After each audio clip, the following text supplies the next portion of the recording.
Dora is a gorgeous, gigantic draft mare who came in through our April buyout. She stood out right away because normally when we have draft horses come in, they're in emaciated condition, and she was at a wonderfully well fleshed out body condition score. She's a big, big girl. You could smell her from like almost before she got off the trailer. She had a tracheostomy in place, which is a surgically implanted metal implement that holds the trachea open. It's usually placed in an emergency context when animals go into respiratory distress and they can't breathe through their nose. Horses are obligate nasal breathers, so humans can just open our mouths, right? Horses can't really do that effectively. They have to breathe through their noses. So we don't know why Dora was at one point in respiratory distress, but it appeared to me that a veterinarian had placed the tracheostomy tube. It had been surgically implanted in a correct place and sutured in place. But at some point, Dora was lost to aftercare. And by the time she got to us, she had literally just like giant gobs and strings of infected material down her trachea all around the tracheostomy. And she had a very, very large, like larger than football sized plaque of edematous tissue surrounding that infected area. So before they unloaded the trailer, they did tell us that they had a horse in there with a in-place trach. I've never seen one in place before. The smell is absolutely nauseating. It's completely infected. So we're doing blood work to figure out what we can do and if it's safe to operate on this animal so we can remove that and hopefully clear up the infection.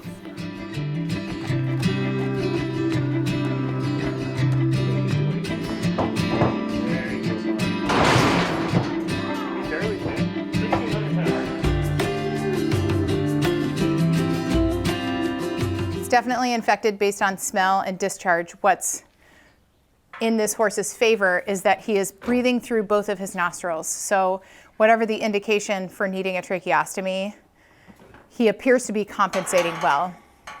What I'm hopeful of is that if we can get this open, get it clean, and get the infection under control, we can surgically close the trach site. And as long as he's not in respiratory distress, he may be just fine. Like sometimes we put these in from like a snake bite to the head or some other transient reason. But if he has fungal pneumonia or, you know, one of many other conditions that might make a horse not be able to breathe adequately through their nose, and we close the trach site, he could decompensate and go into respiratory distress. So he's stable right now, but we are definitely not out of the woods with this guy. He's got a lot of treatment that he needs. We already pulled blood on him, and we're gonna run blood work over our lunch break, so we'll have a better idea how bad that infection is.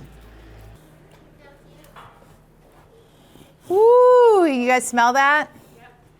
Whoa, it's quite overpowering. Does that feel better? I haven't seen this kind of trach before. It looks like a washer from here. And you know what kind of suture this is, you guys? Looks like cat gut. Sure does. So it smells quite pungent. This is what's down inside. So the trachea is supposed to be a very clean area because the mucociliary apparatus higher up keeps all the stuff out. But when we have a giant open hole in our neck, we can get contamination really easily. So absolutely, without running blood work, we're confident that this mare is infected. So she needs that trach taken out and cleaned up and hopefully closed. Ready? This sounds like very interesting. Yeah. Looks like we've got some scarring there, but I think we can get that out. Yeah, I think what's hard about these cases is that I have every indication to believe that a veterinarian placed the tracheostomy. I think what often happens is that people try, like this horse would have had to have been in respiratory distress. And so you do that initial triage life-saving thing of placing the trach, but people don't recognize how hard the aftercare is. So most tracheostomy horses stay in the hospital until whatever caused them to need a trach is resolved. And then if people just run out of funds, then they just kind of give up. These get infected very, very easily. It is not a part of the body that should ever be open to the outside. And you can see the really thick green purulent discharge coming out of that trach. And obviously her lungs are connected to that. So it's really easy to get aspiration pneumonia and fungal infections and a lot of other things in that part of the body that should be protected from the outside. We very quickly put her on our surgery schedule. We had to run blood work, make sure she was a good surgical candidate. She did have signs of infection, and we also had to make sure that whatever caused her respiratory distress wasn't going to immediately kick back in if we closed that tracheostomy. So thankfully she passed all of those tests.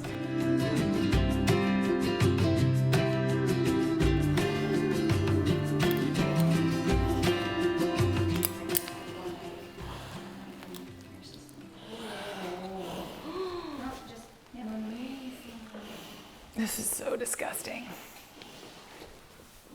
Oh, it smells so bad. It smells so bad. This poor mare. Well,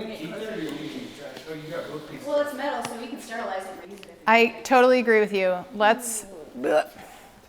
Caitlin, could you add chlorhexidine and water to that bucket, please? Caitlin, how does it smell? This smells so bad. Bless her heart.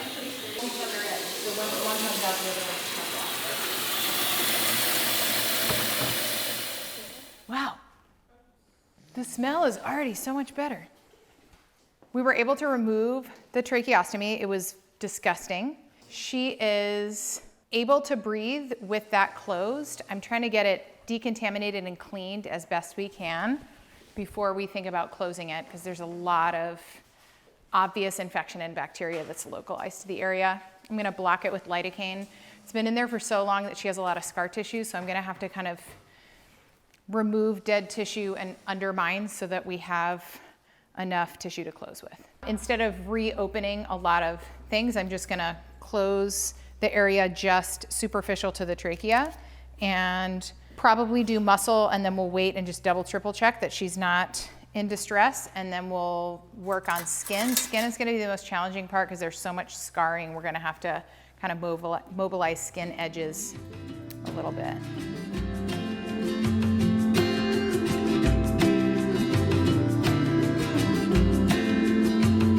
Just finished Dora's surgery to remove her infected tracheostomy. The surgery went well. The tissue underneath was extremely complicated and very scarred and adhered. So our original plan was to close all of the layers of the affected area, and we ended up having to modify that significantly. She also is gonna have a very large lumpy scar there for the rest of her life, but overall, the closure went well. We were able to remove a lot of debris associated with the infection. She's not showing any signs of respiratory distress, which is wonderful. That was our biggest concern. Dr. Gina and Caitlin got radiographs of her feet. She does have some pretty significant bony pathology, but she has horrible looking feet. So we don't want to make any decisions about quality of life based on her feet until Elijah, our farrier, sees her and does some work, and we'll probably repeat some radiographs. But she seems to be relatively comfortable. She's eating, and she handled her sedation very well. So overall, really happy, and fingers crossed that we don't go into respiratory distress, that that infection doesn't spread, and that her abnormalities in her feet are comfortable for her so that she can be managed and adopted out. She stayed very stable. Her surgery was successful. Dr. Gina and I were able to remove the tracheostomy, clean the affected area, close the affected area. She was on systemic antibiotics and anti-inflammatories, and she did fantastically. She was a wonderful patient, super sweet, really easy to handle. And she had no complications after that. And I was really surprised because I thought that the big, giant plaque of kind of thick edematous tissue was gonna be there for forever, and it didn't. As soon as the infection cleared up, that whole area went down, and she still has a scar that you can palpate and see a little bit, but her neck healed beautifully, and Elijah, our farrier, was able to work on her feet. She had horrible feet. So this is Dora. Dora is the horse that we had that had the trach in place that was removed earlier this week. And she also has really terrible feet, so we're gonna go ahead and knock these out today.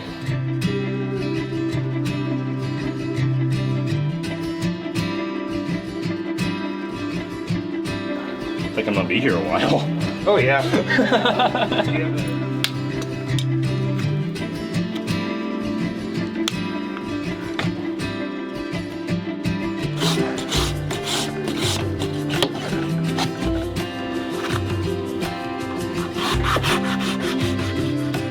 got wrapped up with Dora here. We've been working on her for a hot minute. Her feet were super long, super overgrown, bit of a mess, but I'm really happy with how she cleaned up. I'm not seeing, she's still, I mean, she's got kind of shallow feet and she needs a little bit of long-term care to get her where she needs to be, but she's really not that bad. She'll do really well. I'm not worried about her.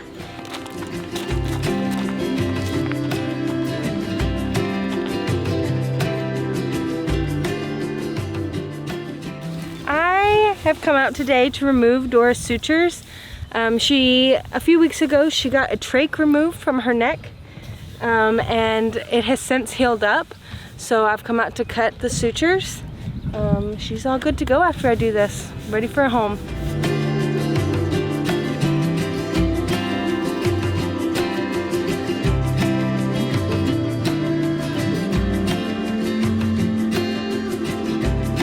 So I'm all done taking out Dora's sutures.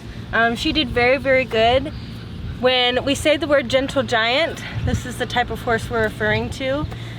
She is all love and no meanness in the slightest way. She let me remove all of them. She didn't like the feeling of me pulling them out, which I don't blame her. She had a huge metal thing there for a long time.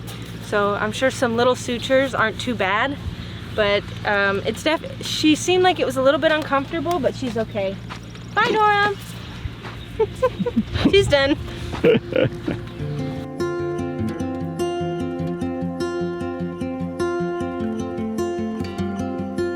So there's a very good chance that this mare has only been trained to drive, in which case she might be like, I'm cool with somebody on my back, or she might flip out. So Dora has a potential adopter. The adopter asked that we do a riding evaluation on her because she would be used as a trail horse. Dora is a doll. We don't know if she's ever been ridden, so hopefully it goes well and Dr. Lydia is okay. But she's super sweet, so I think even if she's not broke to ride, she's gonna be sweet about it.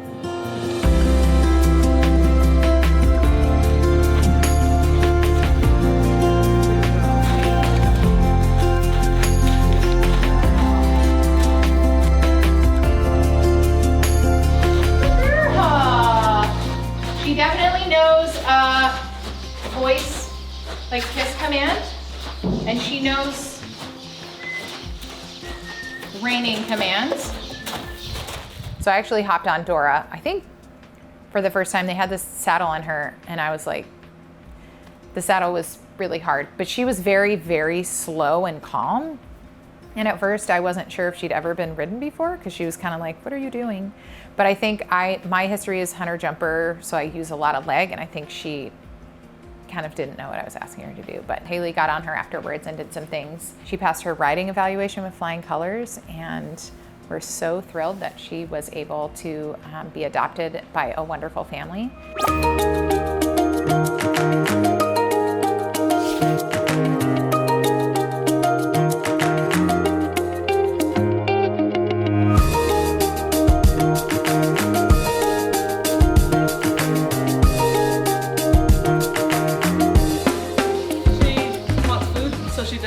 Because we're usually feeding her. So just like if you gentle taps, she usually responds well. Okay.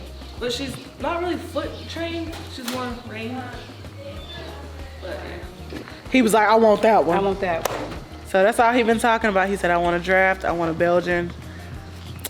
So he saw Cleopatra, but I know she got transferred out. But I remember Dora being on there. And by Dora being older, maybe the best bet for him. Because he's 68. And Dora's what, 20? Yeah. That's perfect. Do you like old men? Even if you like kids, you don't gotta talk to them. Oh yeah, that's what he wants. My husband is going to love this horse when we get home. Thank you for introducing us to Dora. No problem. 1, 2.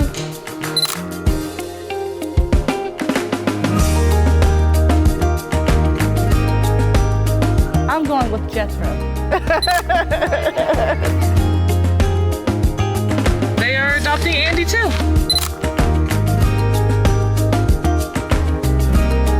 I came here with Temperance a couple of months ago, and she adopted a horse. And the horse is doing really well to the farm. So she showed me some more horses that they had. So I got my husband a horse today, and I also got me a horse today. So that was a plus. In April, I came here and I adopted Vanessa, and Vanessa's doing extremely well. But I wanted someone that I could ride, someone that I could really bond with, so I came back today and I decided to take Jethro home. So Jethro's coming home for me. He's gonna be my personal horse. We are so happy with these horses. So we just don't know what to say. We're so grateful for Horse Plus, and we're getting ready for our horse show next month. So these horses are gonna fit in just fine for what we need them for. Thanks, Horse Plus. Thank you, Horse Plus. Dora is one of the bright spots of our spring. Normally when we get draft horses in, they have problems that we can't fix, even though we use every tool at our disposal and fight as hard as we can for them.